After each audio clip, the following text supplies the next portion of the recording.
Muito bom dia para você que está acompanhando a programação da TV Evangelizar. Tudo bem, pessoal? Tudo bem comigo também, graças a Deus, 6 horas e 43 minutos. Pontualmente, sim, gente. Desde segunda-feira houve essa mudança no horário aqui da programação da TV Evangelizar. E o Evangelizar Informa começa nesse horário, 15 para as 7 da manhã, trazendo informação, notícia e prestação de serviço para todos vocês aí de casa. Já tudo aquilo que você precisa saber para ficar muito bem informado.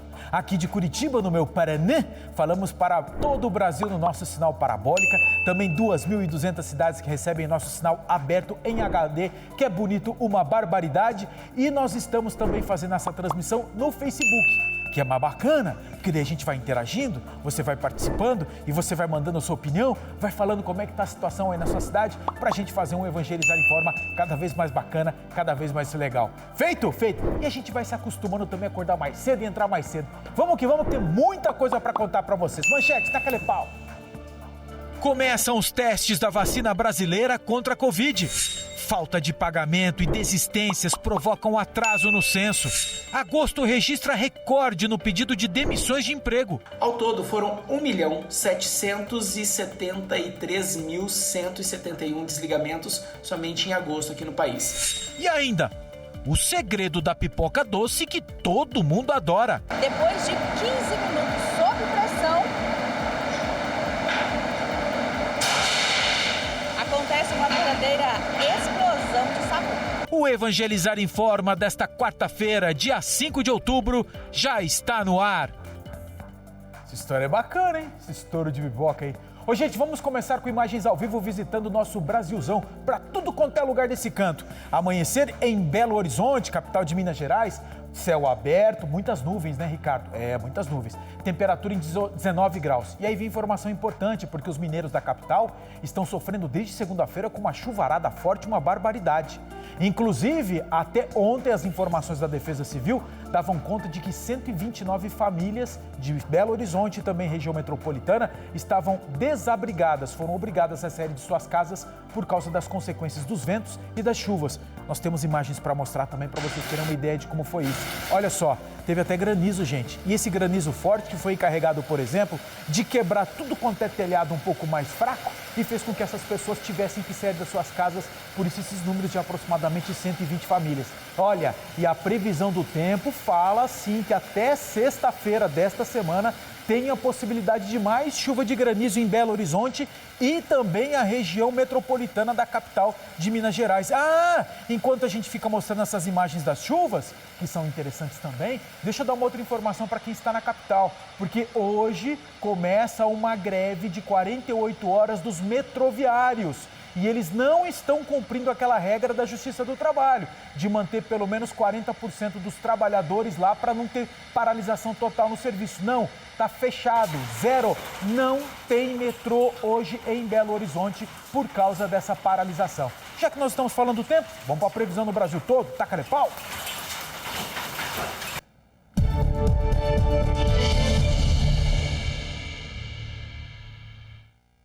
Nesta quarta-feira ainda tem previsão de pancadas bem típicas da primavera em grande parte do Brasil. A chuva aumenta de intensidade no centro-oeste até áreas do sudeste e do norte do país. Em Mato Grosso do Sul, no sul de Goiás, áreas do interior do Paraná e nas cidades de São Paulo, que fazem divisa com o estado de Mato Grosso do Sul, a previsão é de temporais. A chuva pode vir acompanhada até por queda de granizo. Ainda chove forte na região do Vale do Rio Doce, no Espírito Santo e em parte da zona da Mata Mineira. Nestas áreas, o alerta ainda é de temporais ao longo da quarta-feira. Já a maior parte do estado de São Paulo, que inclui a região da capital, já volta a ter tempo firme, mas as temperaturas ainda seguem amenas, principalmente no leste e sul paulista. A maior parte da região sul sem chuva e na capital Porto Alegre, as temperaturas sobem um pouco mais em relação aos últimos dias. Tempo firme ainda na maior parte do Nordeste e nos estados do Tocantins, Centro-Sul do Pará e também do Amapá. Já no Amazonas e nas capitais Porto Velho e Rio Branco,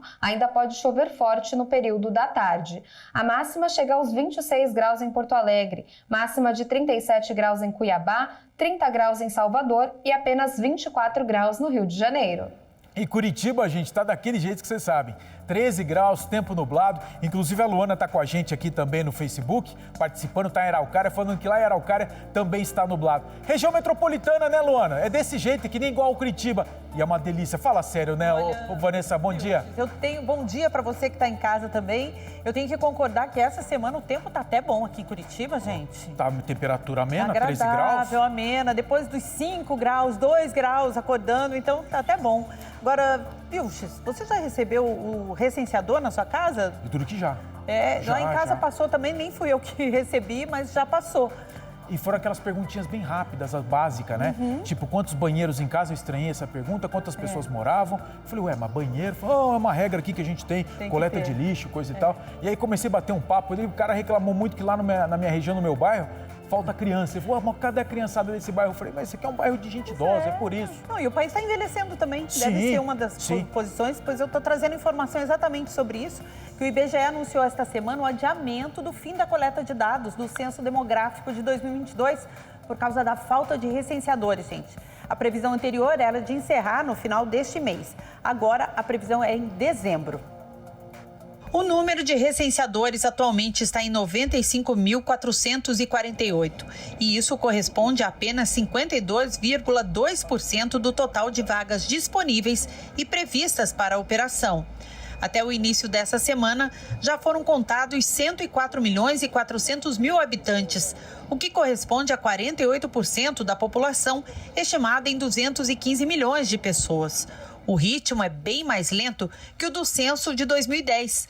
Naquele ano, após 57 dias de coleta de dados, tinham sido recenseados 154 milhões de brasileiros. O diretor de pesquisas do IBGE, Simar Azeredo, atribuiu ao mercado de trabalho aquecido a dificuldade de contratar recenseadores e minimizou a influência dos atrasos nos pagamentos dos trabalhadores temporários que foram contratados. Ele argumentou que o atraso de pagamentos foi pontual e reflete um problema operacional e não falta de recursos. Entretanto, o diretor de pesquisas do IBGE admitiu que provavelmente serão necessários mais recursos para completar a operação. O orçamento do censo demográfico é de 2,3 bilhões de reais, o mesmo valor previsto desde 2019. Então vai demorar mais um pouco, viu? Até dezembro os recenseadores vão estar visitando as casas. Tudo em função de problemas que nós tivemos ali, desde a contratação, o pagamento de benefícios. Exatamente, tudo isso fez com que atrasasse um pouco. Informações importantes, os prefeitos estão esfregando as mãos aí para saber desses dados também. Afinal de contas, né? Todo o dinheiro do governo federal é repassado para os municípios de acordo também com dados do censo, dados oficiais. Dados importantes. Ainda falando a respeito desse assunto, informação importante também a respeito de emprego e desemprego. Na verdade, um estudo que leva em consideração os dados do IBGE mostram que aumentou em agosto o número de pedidos de demissão. Aí você fala, ué, mas quanta gente desempregada está tendo isso? Está tendo isso e vocês vão entender nessa reportagem. Acompanhe. Oi, Ricardo. Oi, Vanessa. Bom dia para vocês. Bom dia para todo mundo que acompanha a TV Evangelizar nessa quarta-feira. Vamos lá para as informações. Olha, a gente fala bastante sobre oportunidades de empregos, os estados que avançam com as estatísticas ou então os milhões de desempregados que buscam todos os dias uma vaga no mercado de trabalho, né? Mas um levantamento tem chamado bastante a atenção, viu? Os brasileiros estão pedindo cada vez mais demissão de seus empregos com carteira assinada, isso mesmo. E isso tem aumentado mês a mês, inclusive batendo recordes sucessivos. Esse levantamento com dados do CAGED contabiliza as vagas com carteira assinada aqui no país e nos mostra que em agosto o pedido de demissão em apenas um único mês bateu recorde desde 2020. Vamos aos dados. Ao todo, foram 1.773.171 desligamentos somente em agosto aqui no país. Desse total, mais de 630 mil brasileiros pediram a conta voluntariamente. Isso representa 35% do montante. São Paulo se manteve no topo dos estados com o maior número de pedidos de demissão. Isso se deve ao fato, claro, de ser o estado que mais emprega no país. Então, curioso, né, Ricardo, né, Vanessa? Enquanto mais de 10 milhões de pessoas estão aí desempregadas aqui no nosso país, tem esse montante em contrapartida, é um número expressivo que pediu para deixar de ter, então, a sua carteira assinada formalmente, um trabalho formal. Eu volto com vocês aí no estúdio, uma boa quarta-feira para todo mundo, até mais. Obrigada, Murilo, até mais.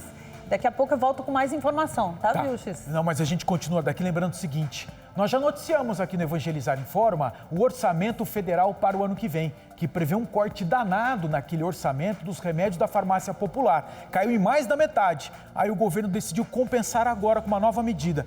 Mais medicamentos contra a pressão, por exemplo, diabetes, foram incluídas na cestinha. Informação importante para você acompanhar. O Ministério da Saúde ampliou o número de remédios para diabetes e doenças cardiovasculares, que fazem parte da farmácia popular.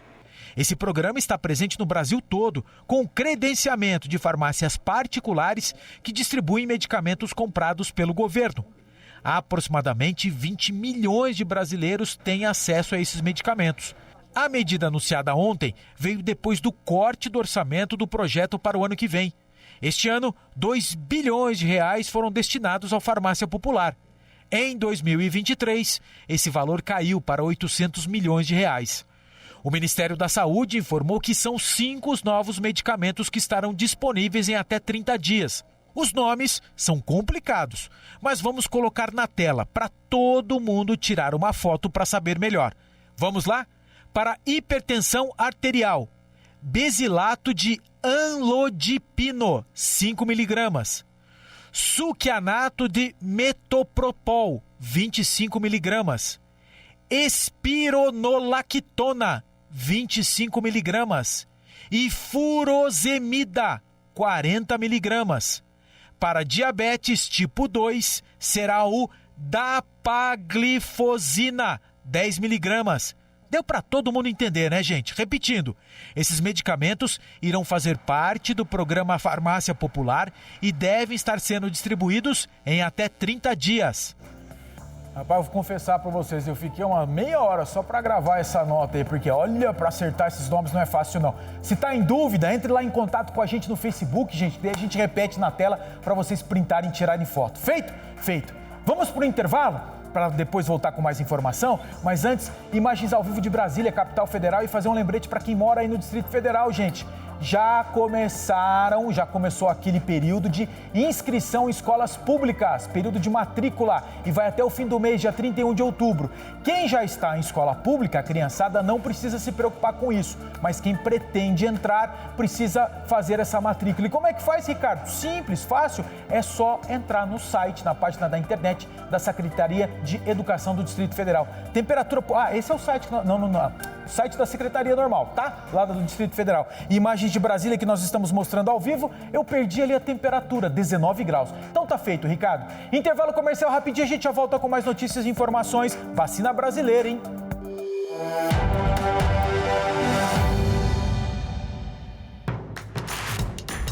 Não perca mais nenhum vídeo da TV Evangelizar. Inscreva-se agora.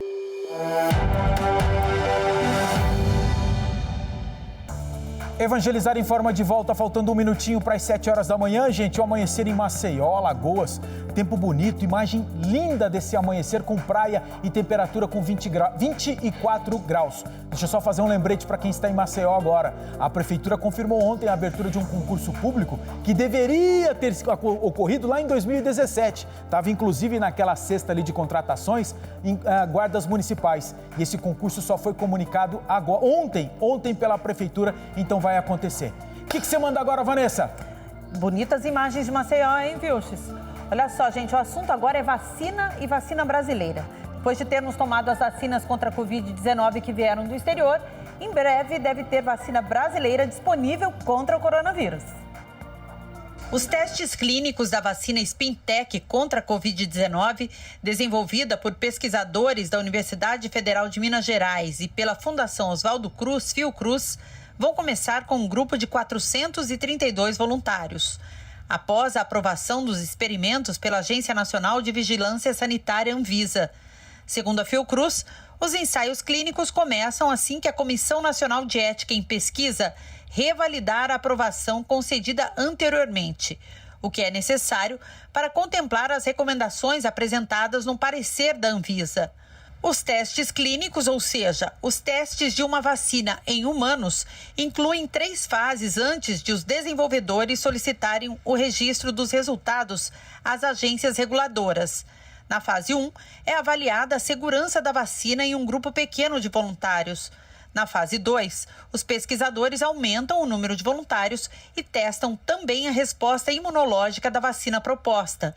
Por último, na fase 3, o número de voluntários é ainda maior, para que seja testada a eficácia da vacina na comparação com um grupo controle. O lote clínico de vacinas que serão aplicadas nos 432 voluntários durante as fases 1 e 2 já está pronto. Caso seja aprovada nas primeiras 2 fases, o imunizante ainda passará pela fase 3 de testes, que deve envolver cerca de 4.000 voluntários. Os testes laboratoriais realizados até o momento em camundongos mostram que a vacina confere proteção contra o agravamento de casos de Covid sem causar efeitos colaterais relevantes. É sempre um orgulho dar essa notícia, né, Vilches, sobre a ciência brasileira. E o importante é o seguinte, a economia, porque hoje a gente não pode esquecer, essas vacinas são importadas, compradas a preço de dólar. É caro, uma barbaridade, com vacina aqui tudo fica mais barato, produção aqui tudo fica mais barato, porque essa vacina veio para ficar, gente. E as campanhas de imunização vão acontecer todos os anos. Vamos acostumar com isso também. Exatamente. Falando nisso, Auxílio Brasil e também Vale Gás Nacional. Tudo antecipado, viu, Vanessa? Nós tínhamos um calendário para esse mês de setembro e aí o Ministério, aliás, a Caixa Econômica Federal falou o seguinte, não, esquece esse calendário aí, vamos antecipar essa história em uma semana, acompanhe. A Caixa Econômica Federal informou que o pagamento de benefícios sociais será antecipado nesse mês de outubro. A informação foi dada pela presidente do banco e vale para o Auxílio Brasil e também para o Vale Gás Nacional. O Auxílio Brasil chegou a 21 milhões de famílias em extrema pobreza que conseguiram receber ajuda de, no mínimo, R$ 600 por mês. O Vale Gás Nacional tem cadastrada 6 milhões de famílias e paga o valor equivalente a um botijão de 13 quilos a cada 2 meses. Em outubro, tem o pagamento do benefício, no valor de R$ 112 para as famílias cadastradas. Tanto o Auxílio Brasil como o Vale Gás Nacional vão ter o pagamento antecipado em uma semana e começam a ser feitos no dia 11. A entrevista da presidente da Caixa foi dada ao programa Voz do Brasil. A maioria das famílias chefiadas por mulheres, então são 17 milhões e 200 mil mulheres que vão estar recebendo o benefício e são mais no total 12 bilhões e meio de reais que serão pagos agora a partir do dia 11. O Ministério da Cidadania entrou em contato com a Caixa e pediu que a gente antecipasse e assim será feito. Então é isso que a gente veio anunciar aqui. Portanto, de acordo com a previsão oficial, Vale Gás Nacional e Auxílio Brasil vão ter o pagamento antecipado em uma semana e começam a ser feitos no próximo dia 11. Vamos fazer um giro de notícias e informações pelo Brasil que informa na cidade? Taca-lhe pau! Um pedido inusitado foi julgado pela Justiça do Distrito Federal. Um ex-casal levou a separação para os tribunais e o assunto principal foi a pensão que ele deveria pagar para ela por ter ficado com o cachorro do casal. A mulher alegou que o cão é doente e dava muitas despesas. O juiz da causa recusou os argumentos e negou o pagamento de pensão. Não é um carro velho dando problema mecânico e virando piada na internet, pelo contrário. É um Corvette conversível, avaliado em R$500 mil que atolou na praia de Porto Belo, em Santa Catarina, quando o motorista ia levar o jet ski para o mar. Como hoje tudo fica registrado e vai parar na internet, a piada estava pronta. A organização da Copa do Mundo do Catar divulgou a parcial dos ingressos vendidos para os Jogos de novembro e os brasileiros aparecem em 9º lugar entre os compradores, atrás dos argentinos, que estão em 7º. Lideram a lista os donos da casa, também os norte-americanos e os torcedores da Arábia Saudita. A diretoria do Corinthians irá pagar parte do valor dos ingressos para a torcida no primeiro jogo da final da Copa do Brasil contra o Flamengo lá no Rio de Janeiro, na semana que vem. A diretoria do Flamengo estipulou o valor mínimo do ingresso em R$400. Como não houve acordo para baixar esse valor, a diretoria do Corinthians vai bancar R$310 desse total. São esperados cerca de 4 mil corintianos no primeiro jogo lá no Rio. Rapaz, 400 pila. Imagina o maridão em casa chegar e falar, Vanessa, tem um jogo do Atlético aqui na Arena Baixada, 400 pila, vai? Não, né? Tem que ter outras prioridades, é muito dinheiro. Que absurdo. Tem que ser muito fã, muito torcedor. Absurdo. Vilches, eu quero trazer uma notícia agora, mudando de assunto. Vamos falar de coisa diferente, sobre fabricação de pipoca. Mas é uma fabricação diferente. Sabe do que é feita? Com estouro de canhão. Olha só. Não parece, mas o que eles estão fazendo é pipoca. Sabe aquela pipoca crocante e doce? Pois é. Talvez você nem imaginasse, mas é assim que começa o processo de produção. E agora você vai saber as etapas até que a pipoca esteja pronta na embalagem. É na área de expansão que a mágica acontece. Na verdade, é física pura mesmo. Cada canhão desse chega a uma temperatura de até 200 graus, às vezes um pouco mais. E aí, depois de 15 minutos sob pressão, acontece uma verdadeira explosão de sabor. Nesta fábrica, localizada em Marialva, região noroeste do Paraná, são produzidos 1.250 quilos de pipoca por dia. Mas nem sempre foi assim. No início dos trabalhos, a fábrica tinha capacidade de produzir apenas 50 quilos por mês. A indústria começou numa garagem. Eram apenas 2 canhões de 2,5 kg. Hoje são 8 canhões de 5 quilos cada um. E o crescimento houve. Após a pandemia, lógico, a nossa empresa sofreu bastante. Nós estamos retomando o mercado. Mas hoje o nosso nome é reconhecido e, graças a Deus, está indo muito bem. Nós estamos muito felizes. Voltando ao processo, depois de ganharem forma, as pipocas descem para essa esteira, onde acontece a classificação. Nessa etapa, elas são separadas e as que não atingem o tamanho ideal são descartadas. E é aqui, nessas drajadeiras, que acontece a torragem. São cerca de 20 minutos. É nessa fase que as pipocas ganham sabor e, no caso dessa fábrica, elas também ganham cor. Em seguida, a quarta e última etapa do processo. Aqui, elas sobem por essa esteira para uma pesagem automática, caindo direto para as embalagens e estão prontas para o mercado. Nossa matéria-prima, a gente usa o milho não transgênico, é a única pipoca do Brasil que usa milho não transgênico. E essa matéria-prima ela vem de uma qualidade muito superior. Hoje a gente está buscando a fabricação verde, que é toda transformando a nossa energia do combustível fóssil para a energia solar e ainda buscando cada vez mais qualidade.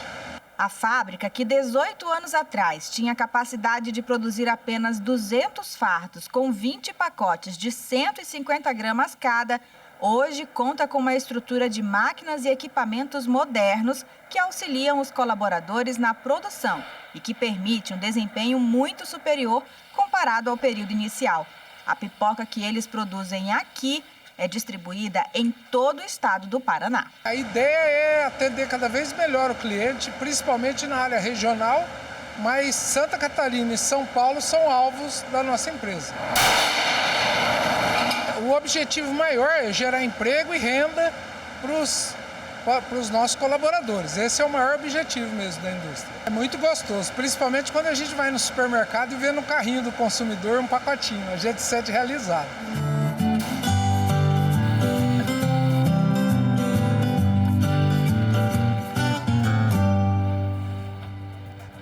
Vilches, é interessante ver os bastidores de uma indústria, mas esse tipo de pipoca só tem um problema.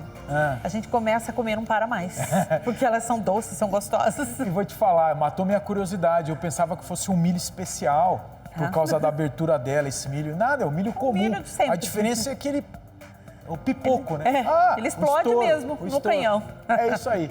Então, vou fazer o seguinte agora, nós vamos fazer o intervalo, depois a gente vai trazer mais informações, mas nós vamos fazer o seguinte, nós vamos dar uma passadinha lá em Pernambuco agora para lembrar que foram abertas as inscrições para concurso público na Fundação de Hematologia do Recife. Já está aberto e você pode entrar lá no próprio site para fazer essas inscrições. Vou aproveitar e mostrar como é que está o amanhecer por lá também na capital de Pernambuco.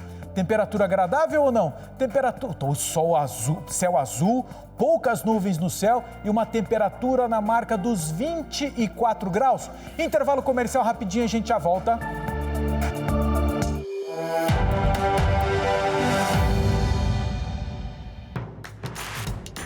Não perca mais nenhum vídeo da TV Evangelizar. Inscreva-se agora.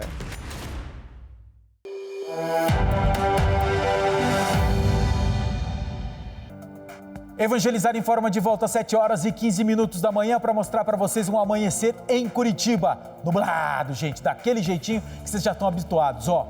Isso parece um quadro, parece uma pintura, mas é real. É todo dia assim, Ricardo? Olha que eu tô pra te falar, hein? Nessa primavera, mas eu nem sei o que é sol. Só sei de sol quando a gente mostra outras imagens. Temperatura agora na marca dos 13 graus aqui em Curitiba. Ah, e deixa eu fazer um lembrete aqui para quem está nos acompanhando lá da Serra Gaúcha, em Caxias do Sul. É o seguinte, a Feira do Livro acontece por lá até o dia 16 na Praça Dante Alighieri. Tem oficina, tem apresentação, tem a comercialização de livros, é claro, mas tem duas informações importantes. Tem também vacinação contra a paralisia infantil, aquela campanha nacional que nós já noticiamos que encerrou, mas as prefeituras ainda estão fazendo. E tem também vacinação contra a Covid. É de segunda a sábado a Feira do Livro, lá em Caxias do Sul. Eu vou aproveitar e conversar com a Vanessa para lembrar o seguinte, dona Vanessa. O seu Nelson e a dona Graça acabaram de passar a mensagem aqui falando que estão adorando o programa. Primeira vez que eles estão assistindo aqui nesse novo horário. Foram pegos de surpresa, mas estão curtindo o programa. Viu, estou acompanhando aqui também, ó, o nosso colega, o Padre Francisco. Bom dia, meus amigos, Ricardo e Vanessa, acompanhando o Evangelizar Informa e vontade de saborear a pipoca. Muita gente falando da pipoca aqui, viu? O Padre Francisco ontem passou um apuro. Ele trouxe o galinho dele aqui. Eu vi o e o galinho fez coisa que não devia nesse estúdio aqui, fez cocô todo aqui nesse estúdio. E ele estava todo preocupado com isso. Mas tá tudo bem com o Padre Francisco. Isso é sinal de sorte aqui. Nem quando a gente toma cocô de pomba assim no corpo. É sinal de sorte, Padre. Fica tranquilo. Daqui a pouco ele tá aqui no Bom Dia Evangelizar, né? Ó, depois da Santa Missa, gente. A Cidinha Dias também tá falando que é uma delícia esse tipo de pipoca. Nem sabia que tinha essa fábrica lá em Marialva.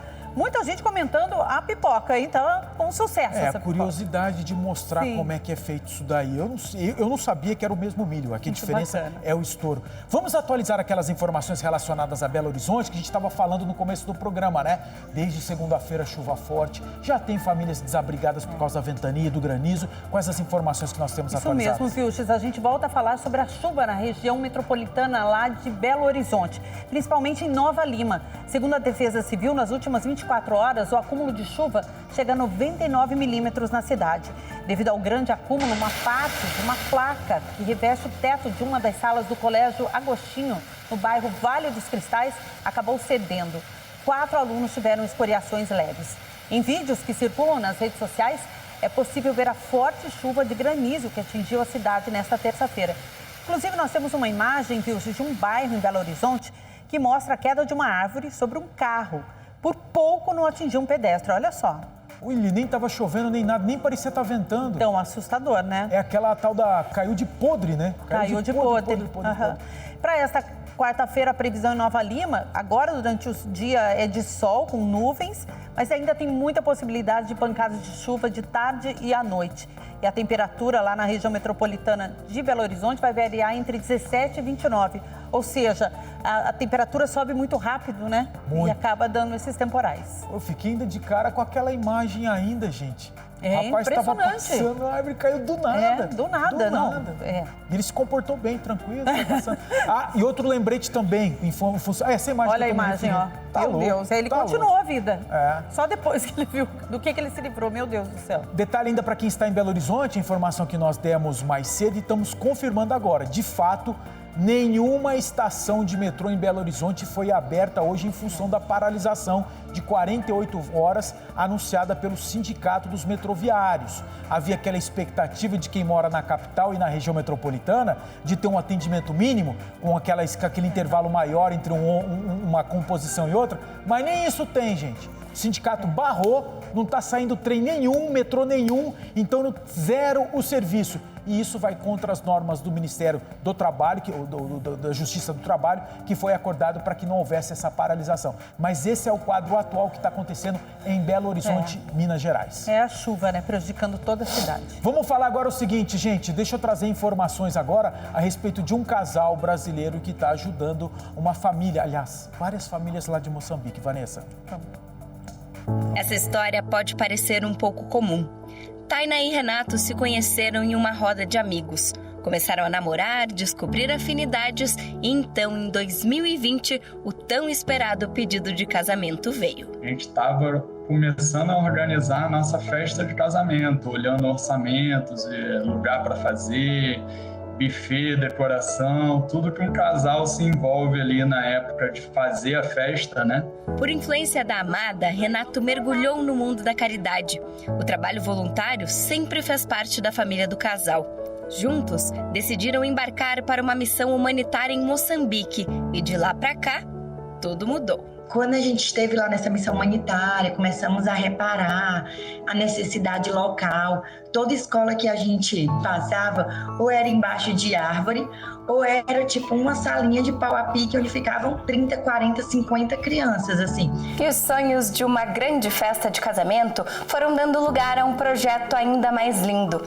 Eles decidiram pegar todo o dinheiro que gastariam, juntar com todos os presentes que receberiam e trocar pela construção de uma escola na África.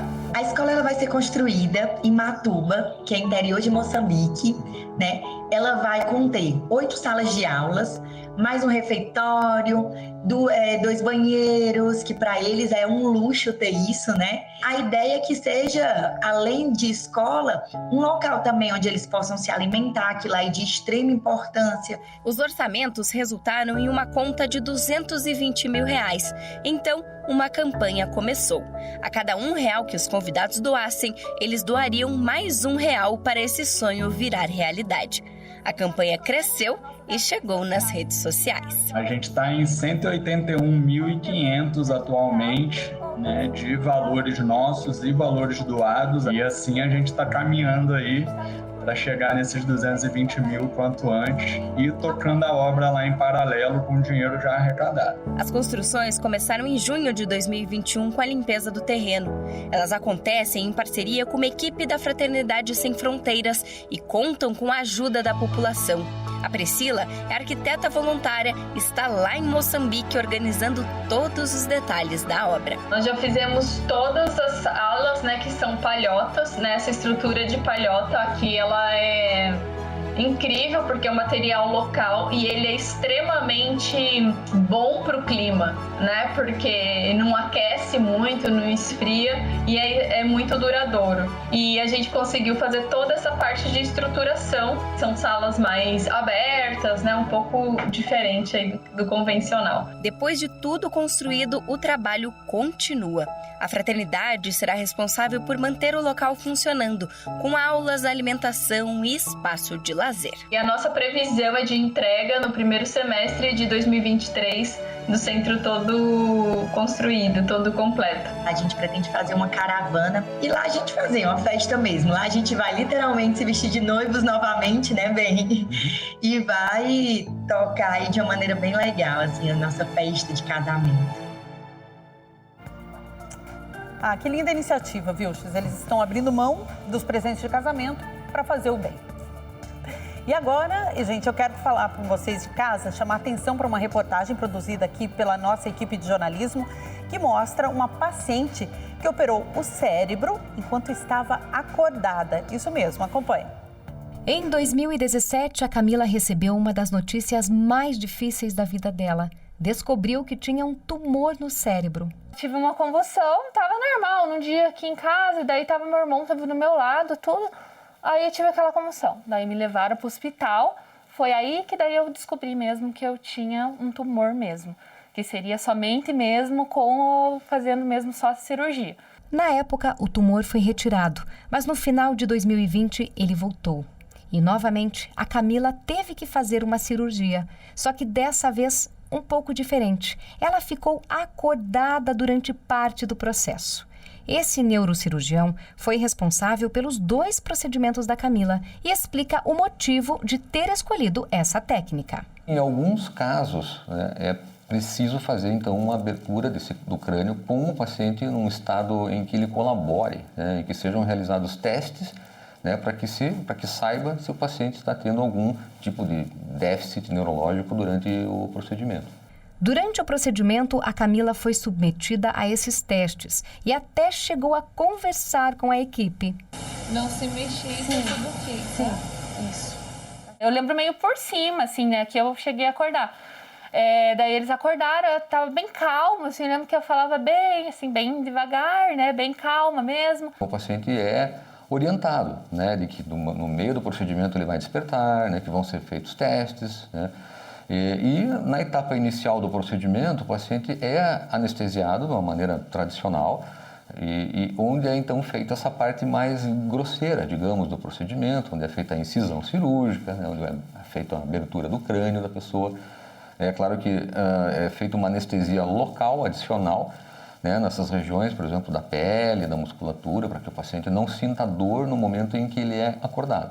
Para a Camila, a diferença entre as 2 técnicas foi notável. Da outra vez, o que ocorreu? Eles pegaram, né, para mim falar um pouquinho, né, do outro, assim, a fala. Eu olhava para aquilo e não conseguia. Eu demorei uns 4 meses para voltar ao normal, sabe? A falar. Aí depois, dessa vez, eu acordei normal. Essa cirurgia agora foi um sucesso, né? A outra vez foi também um sucesso, mas ela, tipo, a recuperação dela foi mais lenta, sabe? Que nem ela falou que pegou a área da fala dela, ela não conseguia conversar direito. Até ajudei muito ela, né, nos primeiros dias, né, Camila? Bastante. Sabe, com as palavras, ela trocava as palavras e eu ajudava sempre ela, sabe, lembrar assim, as palavras, assim. A cirurgia para lesões cerebrais com pacientes acordados ainda não é tão comum no Brasil, mas para o neurocirurgião, estamos no caminho certo. Nós realizamos esse tipo de procedimento há cerca de 3 anos, mais ou menos, né? Já fizemos alguns ali no Hospital Marcelino Champagnat, né? E a gente tem bastante orgulho, né, de dizer que há cerca de 1 ano e meio atrás nós fizemos a primeira cirurgia dessa pelo SUS. Quando o paciente está desperto, as pessoas que estão ali no centro cirúrgico, na sala de cirurgia, querem interagir com o paciente. Então, todo mundo vai ali e pergunta como é que você está indo bem, né? Então, vira uma interação, né? Então, vira uma coisa muito bacana. Impressionante uma cirurgia assim, né, Vilches? As vantagens, né? A recuperação rápida, menos traumática e que guerreira, hein? 2 cirurgias na cabeça, no cérebro. E tão jovem. Graças a Deus está bem. Deixa eu aproveitar aqui e fazer o registro da participação de quem está nos acompanhando pelo Facebook. A Maria Helena falando assim, que maravilha, já está repercutindo a reportagem. Sim. Deus abençoe esses médicos e a tecnologia. Valeu, Maria Helena. A Mizui também está com a gente dando bom dia. Também a Fátima Aparecida. A Edna Santos está falando com a gente de Pirapora, Minas Gerais. Um grande abraço para vocês por aqui. Muito quente, um calor muito alto. Dá medo de ver um temporal. Ah, entendi. Que a gente estava falando de Belo Horizonte agora das chuvas, né? Então é por isso, aquele calor, aquele mormaço, de repente quando vem a chuva, vem forte e vem fazendo estragos. Tem mais gente por aí? Tem a Carmen Vaneide Cordeiro dando bom dia, 24 graus, ela está falando de Recife. Também a Maria Nês, a Márcia, a Larissa Carvalho, repercutindo realmente a matéria sobre a cirurgia e sobre o casal também que doou os presentes de casamento para construir uma escola. Rosalene chegando agora também, a Sandra Trindade, para todos vocês, gente, muito obrigado pela companhia. Obrigado mesmo. O Evangelizar Informa agora, você já sabe, 15 para as 7 da madrugada. 6h45 saímos aqui. A gente acorda mais cedo agora com o Evangelizar Informa. Agora coladinho vem a Santa Missa, tá bom? E depois vem o Bom Dia, aí depois o Com a Palavra e nós voltaremos amanhã às 15 para as 7 da manhã. Feito? Tchau, ótimo dia para vocês. Abençoada até quarta-feira para vocês e até amanhã, se Deus quiser.